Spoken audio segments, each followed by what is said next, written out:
Again with Chief Meteorologist Jackie Layer. And Jackie, boy, September 1st, so far so good. Yeah, a really nice start to the month of September and also the start of meteorological fall. Yes, we're talking about highs today, topped out into those upper 70s to low 80s. But like I keep talking about, even over the last week, what really is making that difference is the lower dew points and that feel of much more comfortable and very dry air that we've been seeing for the last week of August and now to start off the month of September. And with the change of seasons, like I mentioned, today is the first day of meteorological fall. Now the meteorological seasons, that's based on the annual temperature cycle, and it makes it easier to calculate those seasonal stats when they're just in 3-month increments. So the coldest 3 months, that's the winter months, and then we're talking about the warmest 3 months, which we just got through, that is the summer months. Now astronomical fall, you might be more familiar with the fall equinox. That will be later this month, September 22nd, and fall officially will begin at 2:19 in the afternoon. That's based on the position of Earth in relation to the sun, and the number of days vary from year to year, so the meteorological season's a little bit easier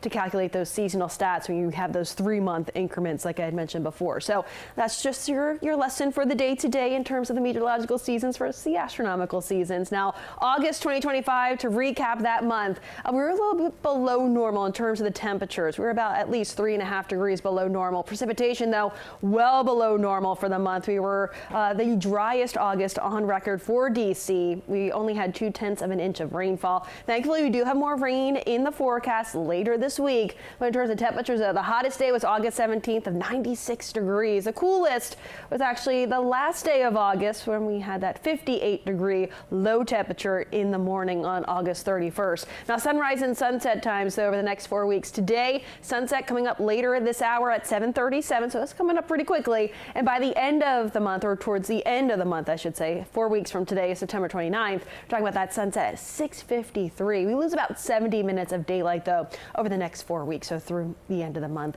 Satellite and radar though out there right now, pretty quiet. We're just seeing a few clouds sliding on by, but it was a really nice day out there. We're seeing a nice evening on tap too. Much of the area into those 70s, so if you have any cookouts planned, really nice evening for that. Now we're looking at those dew points. Like I mentioned, we are seeing those dew points upper 40s to lower 50s. Really that humidity non-existent, very dry, very comfortable air mass still sticking around for the Labor Day holiday today. Winds right now mainly out of the east, 5 to 10 miles per hour. So just a bit of a light breeze mainly coming out of the east at this point. Now timing out the rest of your evening and into the overnight hours tonight. We see those clouds gradually clearing out, and we'll see mainly clear skies overnight. More of a northerly breeze into early tomorrow morning, and temperatures starting off into those low to mid 50s. It'll be a chilly start out there. So if you're cool out there this morning, you'll likely need that jacket out there tomorrow morning. And then we'll see those temperatures bouncing back into those low to mid 70s as early as noon. And eventually we'll see those high temperatures tomorrow into those mid to upper 70s to right about 80 degrees for your Tuesday. So a really nice day as everyone's heading back to work and school, getting back into the swing of things after the holiday weekend. So really nice day continues, or that really nice stretch continues into your Tuesday. Wednesday as well, although Wednesday there could be that spot shower or two back out towards the mountains. However, we're going to be waiting for that cold front approaching from the Midwest. That will continue to slide its way in. That's going to be bringing us our next best chance for rain Thursday afternoon and evening. So swinging its way across the area. Could we see a lingering shower or two on Friday? Yes. However, that cold front should swing out and we should see drier conditions later in the day Friday. And the weekend, it is looking dry. We're looking partly cloudy Saturday, Sunday, mainly sun-filled as temperatures will fall back into those upper 70s by the second half of the weekend.